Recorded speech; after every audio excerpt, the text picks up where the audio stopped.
So hello guys, कैसे हो आप लोग। आई होप सब एकदम बढ़िया ही होंगे। तो आइए फटाफट से शुरू करते हैं आज का वीडियो। आज हम लोग पढ़ने वाले हैं BA economics second year third semester का यूनिट 1 का पार्ट 2 और टॉपिक का नाम है आपका economic thoughts of Plato. So basically हमने फर्स्ट पार्ट कवर कर लिया था जिसमें कि एंशिएंट इकोनॉमिक थॉट्स के बारे में बताया गया था। अगर आप लोगों ने वो वीडियो नहीं देखा तो जाकर चेक कर सकते हैं। सो बेसिकली ये दीनदयाल उपाध्याय गोरखपुर यूनिवर्सिटी का ऑफिशियल सिलेबस है, बट स्टिल आप इसके एफिलिएटेड कॉलेज में पढ़ते हो या फिर ऐसे कॉलेज में पढ़ते हो जिसका सिलेबस सेम हो तो आप ये लेक्चर देख सकते हैं। तो आइए देखते हैं अपना पहला टॉपिक। हमारा पहले टॉपिक का नाम है इकोनॉमिक थॉट्स ऑफ प्लेटो। तो आज हम लोग पढ़ने वाले हैं बेसिकली कि प्लेटो ने इकोनॉमी के टर्म में कौन कौन से अपने थियरीज दिए थे, कौन कौन से अपने आइडियाज़ दिए थे और उनका इकोनॉमी के बारे में ओपिनियन क्या था। तो ये सारा यूनिट आज हम लोग प्लेटो चाचा के नाम करने वाले हैं। तो आइए देखते हैं कि प्लेटो चाचा कौन थे। तो बेसिकली देखें तो ये 347 BC में इनका बर्न हुआ था और 427 BC में क्या हो गए थे, ये मर गए थे।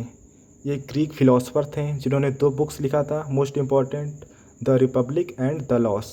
तो इन बुक्स में क्या था भाई, इसमें ये था कि इन्होंने कुछ आइडियाज़ दिए थे society, property, production, division of labour, trade और वेल्थ के बारे में। तो अगर हम यहाँ पे फ्लो चार्ट को देखें तो ये बोल रहा है कि प्लेटो बेसिकली सोसाइटी को एक आइडियल स्टेट बनाना चाहते थे। ठीक है, कि हमारी सोसाइटी एक आइडियल स्टेट बन जाए। कैसे? इकोनॉमिक लाइफ के थ्रू, कि हम कुछ ऐसी इकोनॉमिक एक्टिविटीज़ करें जिससे कि हमारी सोसाइटी एक आइडियल स्टेट बन जाए। तो बेसिकली अगर हम लोग राइट साइड देखें तो Plato did not develop economic as a separate subject. His economic ideas were discussed as part of his ideas about a good and just society. तो बेसिकली यही बोल रहा है कि पुराने समय में भाई economy as a separate subject नहीं था जैसे आज है। तो क्या होता था, तो ये इन्होंने कुछ अपने आइडियाज़ दिए थे कि एक सोसाइटी को कैसे एक अच्छा सभ्य गुड एंड जस्ट सोसाइटी बनाए। तो उसी आइडियाज़ को इन्होंने इकोनॉमी के टर्म में दिया था, तो उससे ही बोल दिया गया इकोनॉमिक थॉट्स ऑफ प्लेटो। और यहाँ अगर हम लोग की पॉइंट को देखें तो ये बोल रहा है कि Plato connected economic life with ethics, politics and social organisation. Means मैंने आपको पहले भी बता चुका है यूनिट 1 में कि उस समय क्या होता था कि इकोनॉमी को एज ए सेपरेट सब्जेक्ट नहीं पढ़ा जाता था, उसको इथिक्स, पॉलिटिक्स और सोशल ऑर्गेनाइजेशन को कंबाइन करके पढ़ा जाता था कि मेन मोटिव हमारा प्रॉफिट जनरेट करना नहीं है, हमको साथ में साथ ये भी देखना है कि हमारा काम करने का तरीका सही होना चाहिए, उससे हमारी सोसाइटी को क्या लाभ हो रहा है। मतलब बेसिकली हमको इथिक्स, पॉलिटिक्स और सोशल को कंबाइन करके इकोनॉमी को पढ़ना है। तो आइए अब देखते हैं हमारा नेक्स्ट टॉपिक। तो प्लेटो का पहला आइडिया हम लोग पढ़ते हैं जो कि हमारा ओरिजिन ऑफ स्टेट। तो कैसे एक राज्य की उत्पत्ति कैसे हुई, कि स्टेट का ओरिजिन कैसे हुआ, समझते हैं इसको। सबसे पहले समझिए कि ह्यूमंस की नीड होती है, उनको फूड चाहिए, क्लोथ चाहिए, शेल्टर चाहिए और तो और टूल्स चाहिए। तो भाई अब एक अकेला बंदा ये सब प्रोड्यूस तो कर सकता नहीं। जैसे यहाँ पर फार्मर है तो उसको क्या आता होगा, फार्मिंग आता होगा। तो ये कारपेंटर का, पॉटर का और ट्रेडर का काम तो कर सकता नहीं। तो क्या होगा, इससे लोग एक दूसरे पे डिपेंडेंट होंगे कि भाई मैं तुमको ये चीज़ें दूंगा, तुम मुझे दूसरी चीज़ें देना। ठीक है, तो उसके बाद क्या होगा भाई, कोऑपरेशन डेवलप होगा। ठीक है, फिर कोऑपरेशन डेवलप होने के बाद क्या होगा, डिवीज़न ऑफ लेबर होगा। ठीक, कि जैसे तुमको ये काम अच्छे से आता है तुम वो करो, तुमको अगर फार्मिंग अच्छे से आता है तुम फार्मिंग करो, तुमको अगर अच्छे से पॉटरी आता है तुम पॉटरी करो। तो इस तरह से हम लोग देखते हैं कि एक सोसाइटी का कैसे निर्माण हुआ। बेसिकली क्या, एक अकेला बंदा तो सब कुछ कर सकता है नहीं, उसको क्या होगा, अब अलग अलग लोग चाहिए। अब अलग अलग लोग एक जगह एक साथ रहेंगे, कोऑपरेशन में रहेंगे, तो उसे क्या बोल देंगे हम लोग, स्टेट बोल देंगे। स्टेट मतलब बेसिकली यही ना होता है, स्टेट में कुछ लोग होते हैं जो अलग अलग एक्टिविटीज़ करते हैं, प्रोडक्शन करते हैं, कोई एक्सचेंज करता है, वो लोग एक साथ रहते हैं, कोऑपरेशन करते हैं, तो उसे क्या बोल देंगे हम लोग, स्टेट। तो according to Plato people have many needs and can not satisfy all of them alone, therefore they cooperate with each other and perform different kind of work. जो मैंने आपको बताया कि एक अकेला बंदा सब कुछ कर सकता नहीं, उनको कोऑपरेशन की ज़रूरत होती है। अब यहाँ पे इजी मीनिंग में देखें तो people form society because they need one other. ठीक है, कि भाई सोसाइटी इसीलिए बना कि उनको एक दूसरे की ज़रूरत थी। अब एग्जाम पॉइंट में देखें तो human needs and mutual dependence are the basic of social organisation. कि भाई सोशल ऑर्गेनाइजेशन कैसे हुआ, कि ह्यूमंस की सबसे पहले नीड थी, उसके बाद क्या हुआ भाई, उसके बाद म्यूचुअल डिपेंडेंस हुआ एक दूसरे पे। तो इस तरह से एक सोशल ऑर्गेनाइजेशन का निर्माण हुआ। तो अब हम लोग देखते हैं डिवीज़न ऑफ लेबर, जो कि प्लेटो का सेकेंड आइडिया है। ठीक है, तो प्लेटो का ये मोस्ट इंपॉर्टेंट आइडिया है। और यहाँ पे इसको ऐसे समझिएगा कि डिफरेंट लोगों के पास क्या होता है, डिफरेंट एबिलिटी होता है। ठीक है, जैसे कोई फार्मर है तो उसको अच्छे से क्या आएगा, फार्मिंग आएगा। कोई कारपेंटर है तो क्या करेगा, वो कारपेंटर का काम अच्छे से करेगा। मतलब हर बंदा एक चीज़ में क्या होता है, स्पेशलाइज्ड होता है, ठीक है, कि उसको एक काम बहुत अच्छे से आता है। तो इन्होंने बोला कि आप जिस चीज़ में स्पेशलाइज्ड हो आप वो काम करो, ना कि आप सारे काम करो। तो इन्होंने डिवीज़न ऑफ लेबर करा, ठीक है। अगर हम इस फ्लो चार्ट को देखें तो ये बोल रहा है कि सबसे पहले डिफरेंट एबिलिटीज़ थी, तो उसके बाद क्या आया, स्पेशलाइजेशन आया कि आप जिस भी काम में माहिर हो वो काम आप करो। तो उससे क्या हुआ कि इससे डिवीज़न ऑफ लेबर हुआ, लोग अलग अलग कामों में बँट गए। तो इससे बेसिकली हायर एफिशिएंसी और बेटर प्रोडक्शन हमको देखने को मिलता है। अब यहाँ पे देखें तो each person should perform the work for which he or she is best suited, जो कि मैंने आपको बताया। Why division of labour, specialisation हुआ, हायर एफिशिएंसी हुआ, बेटर क्वालिटी हुआ, ग्रेटर प्रोडक्टिविटी और फुलफिलमेंट ऑफ डिफरेंट नीड्स हुआ। अब remember, Plato was one of the earliest thinker to clarify recognise the importance of specialisation and division of labour. तो Plato भाई पहले ऐसे व्यक्ति थे जिन्होंने डिवीज़न ऑफ लेबर और स्पेशलाइजेशन के बारे में बताया था। तो अब बात करते हैं उनके थर्ड आइडिया की, जो था 3 क्लासेस ऑफ सोसाइटी। तो फर्स्ट क्लास कौन सा था, रूलर, फिलोसफर, किंग्स। दूसरा था वारियर, गार्डियन, और तीसरा था प्रोड्यूसर्स। तो सबसे पहले उन्होंने बोला था कि भाई जो रूलर है, जो कि फिलोसफर किंग्स है। तो फिलोसफर किंग मतलब ऐसा राजा है जिसके पास क्या हो फिलॉसफी का ज्ञान हो, ठीक है। तो उन्होंने बोला था रूलर को क्या करना चाहिए, रूलर वाला काम करना चाहिए, ठीक है, उसको अच्छे से गवर्न द स्टेट, उसको सिर्फ राजा वाला काम करना चाहिए अच्छे से। वॉरियर को क्या करना चाहिए भाई, स्टेट को प्रोटेक्ट करना चाहिए। और प्रोड्यूसर को क्या करना चाहिए, गुड्स एंड सर्विसेज का प्रोडक्शन करना चाहिए। ना कि वॉरियर को प्रोड्यूसर वाला काम करना चाहिए और रूलर को वॉरियर और प्रोड्यूसर वाला काम करना चाहिए। बेसिकली इन्होंने 3 क्लासेस ऑफ सोसाइटी बताया और बताया कि उनको वही काम करना चाहिए। तो यहाँ पर देखेंगे फंक्शन ऑफ ईच क्लास है, रूलर को गवर्नेंस का, गार्डियन को क्या करना चाहिए, प्रोटेक्शन, और प्रोड्यूसर को क्या करना चाहिए, प्रोडक्शन। ईजी मीनिंग में इसको समझे तो every class has a different function and society works properly when each performs it appropriate role. ठीक, कि 3 सोसाइटी है भाई, इन तीनों को जो जो काम दिया गया है वो काम अगर आप लोग अच्छे से करते हो तभी एक हम लोग आइडियल स्टेट का निर्माण कर पाएंगे। अब की पॉइंट की बात करें तो Plato linked social organisation with specialisation of function. ठीक है, कि प्लेटो ने सोशल ऑर्गेनाइजेशन को स्पेशलाइजेशन के साथ लिंक किया था। जैसे आप यहाँ देख सकते हो, रूलर को क्या करना था, स्टेट को गवर्न, वॉरियर को प्रोटेक्ट द स्टेट, और प्रोड्यूसर को प्रोड्यूस गुड्स। तो यहाँ पर क्या आया, यहाँ पर स्पेशलाइजेशन आया कि आप जिस काम में अच्छे हो आपको वो काम करना चाहिए। चौथा most important thought of Plato है कम्युनिज्म ऑफ द गार्डियन। तो basically communism of the guardian होता क्या है, तो इसको ऐसे समझिए कि जो गार्डियन क्लासेस है, सबसे पहले गार्डियन क्लास क्या होता है, रूलर और किंग को गार्डियन क्लासेस बोलते हैं। तो ये बोलते हैं कि गार्डियन जो क्लासेस हैं उनको कॉमन प्रॉपर्टी शेयरिंग करना चाहिए, कि ऐसा नहीं उनको प्राइवेट प्रॉपर्टी रखना चाहिए। अब प्राइवेट प्रॉपर्टी रखने से होगा क्या भाई, इससे क्या होगा कि लोगों के मन में क्या आएगा, लालच आएगा, ग्रीड आएगा कि हम कितना से कितना अधिक धन को पालें। तो अगर वो प्रॉपर्टी उनका कॉमन शेयरिंग में रहेगा तो लोगों के पास सबसे पहली बात ग्रीड नहीं आएगा, तो इससे वो सोसाइटी के वेलफेयर के बारे में सोचेंगे। इसको हम फ्लो चार्ट में देखें तो नो प्राइवेट वेल्थ, इससे क्या होगा, कॉमन प्रॉपर्टी आएगा, ठीक, इससे लेस ग्रीड एंड करप्शन होगा। और उसके बाद guardian focus on public duty, जिससे वेलफेयर ऑफ द स्टेट होगा। बट हम यहाँ पे देखें तो गार्डियन को कॉमन प्रॉपर्टी रखने को इन्होंने बोला, बट इन्होंने प्रोड्यूसर्स को बोला कि आप प्राइवेट प्रॉपर्टी रख सकते हो। क्यों, क्योंकि भाई जो प्रोड्यूसर्स है वो कितना ही कमा लेगा, ठीक है, कि मान लीजिए कोई शू मेकर है, ठीक, तो शू मेकर कितना कमा लेगा, कि वो कितना प्रॉपर्टी कर लेगा कि उसके मन में ग्रीड आएगा। बेसिकली वो अपने बेसिक नीड का ही तो कमाएगा, और अगर उसके पास अपनी प्राइवेट प्रॉपर्टी नहीं रहेगी तो प्रोडक्शन कैसे करेगा। तो बेसिकली उन्होंने बोला कि भाई प्रोड्यूसर को कि तुम जाओ तुम प्राइवेट प्रॉपर्टी रखो, और जो गार्डियन क्लासेस है जिनके पास बहुत ज़्यादा पैसा, बहुत ज़्यादा ज़मीन है, तो वो प्राइवेट प्रॉपर्टी नहीं रख सकते, उनको क्या करना होगा, उनको शेयरिंग में रखना होगा सब कुछ।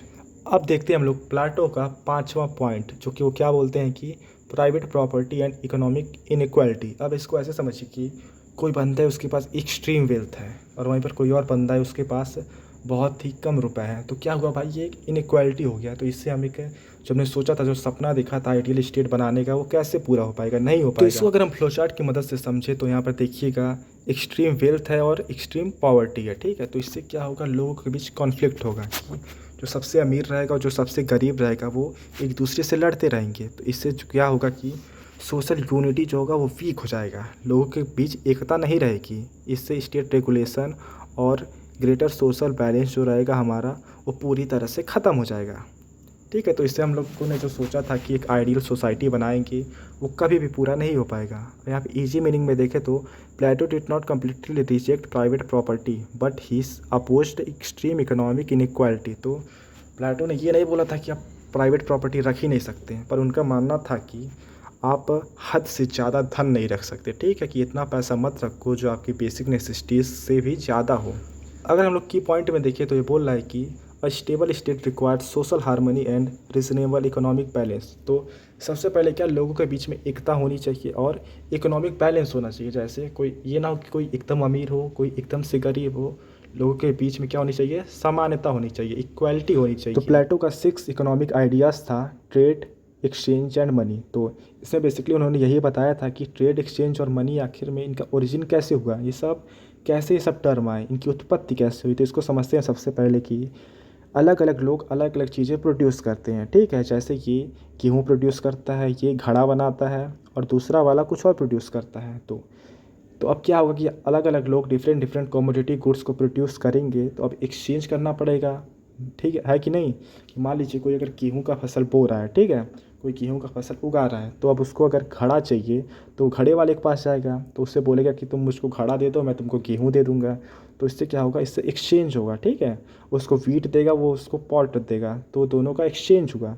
तो इससे ट्रेड डेवलप हुआ कि नहीं, कि दोनों गुड्स का एक्सचेंज कर रहे हैं, और गुड्स के एक्सचेंज को ही तो ट्रेड बोलते हैं। तो अब ट्रेड डेवलप हुआ। तो जब धीरे धीरे ट्रेड डेवलप हुआ तो लोगों को दिक्कत होने लगी कि भाई अब मुझको ऐसा ही बंदा ढूंढना पड़ेगा जो मेरा गेहूँ लेकर मुझको एक घड़ा दे दे। तो अब ऐसा बंदा ढूंढना भी मुश्किल होता था, कई बार होता था कि वो ऐसा बंदा मिलता भी नहीं था। तो अब एक नया टर्म आया, मनी। तो मनी से ये हुआ कि मीडियम ऑफ एक्सचेंज का काम करने लगा, कि भाई मनी के थ्रू अब हम लोग कुछ भी खरीद सकते हैं। जैसे हम कुछ भी बेच सकते हैं और कुछ भी खरीद सकते हैं। जैसे अब मुझको अब क्या चाहिए, वीट चाहिए, तो अब वीट चाहिए तो मैं पैसे देकर वीट ले सकता हूँ, या फिर मुझे अब वीट बेचना है तो मैं पैसे लेकर वीट बेच भी सकता हूँ। अगर यहाँ ईजी मीनिंग में देखें तो money and trade are useful but wealth should not become the ultimate goal of life. यहाँ पर प्लेटो बोलते हैं कि भाई ठीक है, मनी और ट्रेड हाँ यूजफुल है इकोनॉमिक लाइफ में, बट ह्यूमन लाइफ का अल्टीमेट गोल ही मनी को पाना नहीं होना चाहिए कि भाई मैं कितना पैसा कमा लूँ। हमारा गोल बेसिकली क्या रहना चाहिए कि बस ये सब एक ट्रेड करने के लिए मीडियम ऑफ एक्सचेंज का माध्यम है। ठीक है, अब ये नहीं कि हम लोग कितना कितना अधिक से अधिक मनी प्राप्त कर लें, कितना अधिक से अधिक हम लोग लालची बन जाएं, तो ये नहीं होना चाहिए। उसके बाद अगर हम लोग देखें प्लेटो व्यू ऑफ ट्रेड, कि आखिर में ट्रेड के बारे में प्लेटो के क्या व्यू थे। तो पहला, ट्रेड नेसेसरी है, ठीक है, एक्सचेंज हेल्प करता है लोगों की नीड को पूरा करने में, सेटिस्फाई करने में। तीसरा, economy activities should serve society, की इकोनॉमी एक्टिविटीज़ को सोसाइटी को सर्व करना चाहिए। ठीक। चौथा, excessive greed should be avoided, की अधिक लालच भी मनुष्य के लिए हानिकारक होता है। अब यहाँ एग्जाम पॉइंट में देखें तो प्लेटो जो था मनी और एक्सचेंज को एक्सेप्ट किया, लेकिन उन्होंने क्या बोला कि हम एक्सेसिव वेल्थ के खिलाफ हैं, कि अधिक धन लोग नहीं रख सकते। अब बात कर लेते हैं फटाफट से उनके 7th आइडिया के बारे में, जो कि है role of the state in economic. सबसे पहले फीचर देखिएगा कि first one, regulate economic activities, कि भाई कोई स्टेट है उसको क्या करना चाहिए, सभी इकोनॉमिक एक्टिविटीज़ को रेगुलेट करना चाहिए। सेकेंड, प्रिवेंट एक्सट्रीम इनइक्वालिटी, कि लोगों के बीच में इनइक्वालिटी ना हो, कोई गरीब अमीर ना हो, सब कोई एक सामान्य हो। तीसरा, कंट्रोल एक्सेसिव ग्रीड, तो लोगों के मन में लालच ना हो, कोई लालची ना हो, ग्रीड को हमको कंट्रोल करना है, तभी हम लोग आइडियल स्टेट बना सकते हैं। चौथा, मेंटेन सोशल ऑर्डर, भाई सोशल ऑर्डर भी होना चाहिए। ठीक है, कि कोई क्राइम ना कर पाए, कोई इलीगल थिंग्स ना कर पाए, कोई लॉ होना चाहिए जिससे कि लोग डरे। पाँचवा, प्रमोट सोशल वेलफेयर, अब हम लोग को ये भी देखना है कि ये नहीं बस करना है कि हम लोग को कितना अधिक से अधिक पैसे कमा ले, कितना अधिक से अधिक प्रोडक्शन करने, हमको साथ में साथ सोशल वेलफेयर का भी ध्यान रखना है। अब यहाँ फ्लो चार्ट में देखें तो सबसे पहले इकोनॉमिक एक्टिविटीज़ था, जिसको स्टेट को क्या करना है, रेगुलेट करना है। कैसे करेगा, सोशल ऑर्डर के थ्रू रेगुलेट करेगा उसको, जिससे कि हम लोग गुड एंड जस्ट सोसाइटी का निर्माण कर पाएंगे। अब Plato's principle, economic life should be organised according to the needs of the society and the welfare of the state, कि इकोनॉमिक लाइफ को भाई वेलफेयर ऑफ द स्टेट और नीड ऑफ द सोसाइटी के अकॉर्डिंग ही हम लोग को क्या करना है, उसको बनाना है। Now easy meaning for Plato, economy freedom should not destroy social harmony, तो अब प्लेटो ये भी बोलते हैं कि भाई इकोनॉमी फ्रीडम इतना भी नहीं होना चाहिए कि वो सोशल हार्मनी करे, ठीक है, कि लोगों को वो नुकसान पहुंचाए।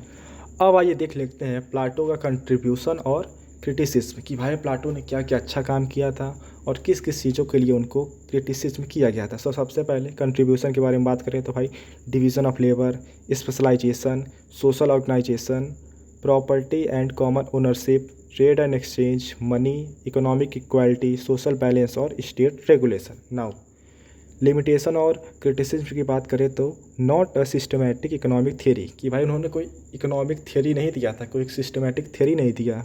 दूसरा टू मच स्टेट कंट्रोल कि उन्होंने स्टेट को ही ज़्यादा कंट्रोल दे दिया था कि भाई स्टेट बहुत ज़्यादा कंट्रोल कर सकता है लोगों की लाइफ को। तीसरा रिजिड क्लास डिवीज़न, उन्होंने 3 क्लास डिवीज़न कर दिया था। पहला रूलर, दूसरा कि जो भाई सैनिक थे और तीसरा जो प्रोड्यूसर क्लास था। चौथा लिमिटेड इंडिविजुअल इकोनॉमिक फ्रीडम, उन्होंने इकोनॉमिक फ्रीडम को क्या कर दिया था, लिमिटेड कर दिया था कि भाई तुम ऐसा नहीं कर सकते, तुम वैसा नहीं कर सकते, तुमको बस क्या करना है, तुमको बस लोगों की भलाई को सोचना है, प्रॉफिट नहीं करना है, ज़्यादा से ज़्यादा वेल्थ नहीं रख सकते हैं। अब आगे difficult to apply completely to modern economics, तो बेसिकली उस समय जो इन्होंने आइडियाज़ दिए थे अगर उसको आज के मॉडर्न इकोनॉमिक्स में अप्लाई करें तो पूरी तरह से फेल हो जाएंगे। अब आगे का देखें तो designed mainly for an ideal state, तो भाई इनका मेनली मकसद पर्पज़ यही था कि भाई हमको एक आइडियल स्टेट बनाना है। अब उसके लिए जो भी करना पड़े, ठीक है, जितना भी चीज़ करना पड़े हम लोग करेंगे। तो उन्होंने सबसे पहले बताया हम लोग को ह्यूमन नीड्स के बारे में, ठीक है, कि ह्यूमन्स की नीड होती है। नीड से धीरे धीरे क्या हुआ कि लोग एक दूसरे पे डिपेंडेंट हुए तो डिवीज़न ऑफ लेबर हुआ। लेबर होने के बाद उसके बाद क्या उन्होंने बताया कि 3 क्लासेस के बारे में बताया उन्होंने, ठीक है। पहला रूलर, दूसरा कि जो प्रोटेक्ट करते हैं और तीसरा प्रोड्यूसर। उसके बाद उन्होंने बताया हम लोग की गार्डियन जो होते हैं वो कॉमन प्रॉपर्टी ऑन करेंगे, ठीक, वो प्राइवेट प्रॉपर्टी नहीं रख सकते हैं। उसके बाद बट प्रोड्यूसर्स जो थे वो प्राइवेट प्रॉपर्टी रख सकते हैं। बेसिकली इसको ध्यान में रखिएगा कि guardian equal to common property, producer equal to private property. फिर उन्होंने बताया ट्रेड एंड मनी के बारे में, आखिर में ट्रेड और मनी कैसे ओरिजिन हुआ। उसके बाद स्टेट रेगुलेशन के बारे में उन्होंने बताया कि स्टेट को कैसे रेगुलेट करना चाहिए इकोनॉमिक एक्टिविटीज़ को, जिससे कि एक गुड एंड जस्ट सोसाइटी का निर्माण हो सके। अब ये प्लेटो का कंप्लीट रिवीजन इन 1 पेज है, इसको आप लोग देख सकते हैं और क्विक रिवीजन इससे आप लोग कर सकते हैं। So guys, here our video will be end. Thanks for watching. Your support means a lot. Please subscribe, share and comment and follow for next part.